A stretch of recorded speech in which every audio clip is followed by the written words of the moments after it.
Hi everyone, Justine here from Behaviour.com, and these are parent top tips and techniques around the theme of communication. I'm loving doing this because I really help a lot of families with this, and we bring in techniques to help children and families connect and better understand each other.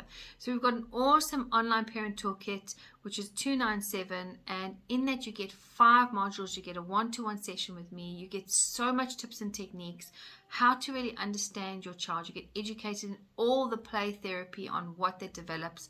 So please go check it out.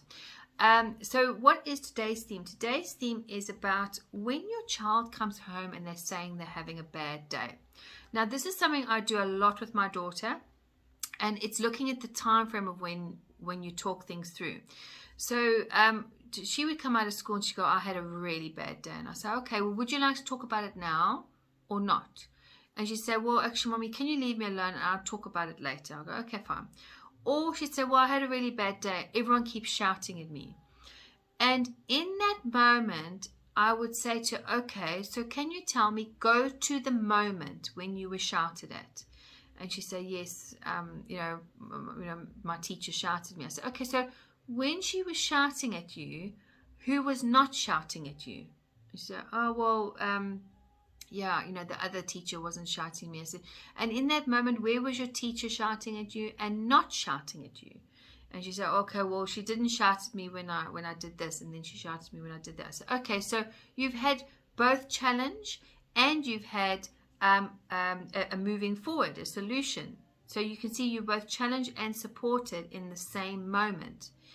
And she said, yes, I can see. I said, so what could we learn from it? What do you think would be better? What do you think would be the fair exchange? She said, well, to listen. I say, yeah, and sometimes we forget, but you can understand why the teacher has moaned, and then you can understand why the teacher hasn't moaned.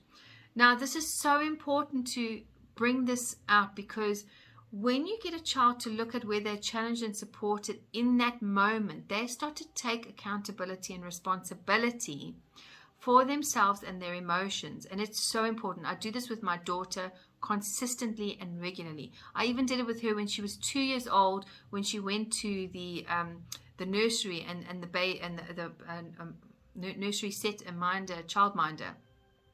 And she'd come out saying, I'm really sad because, my childminder shouted at me. And we'd go, okay, so where did she not shout? Why do you think she did?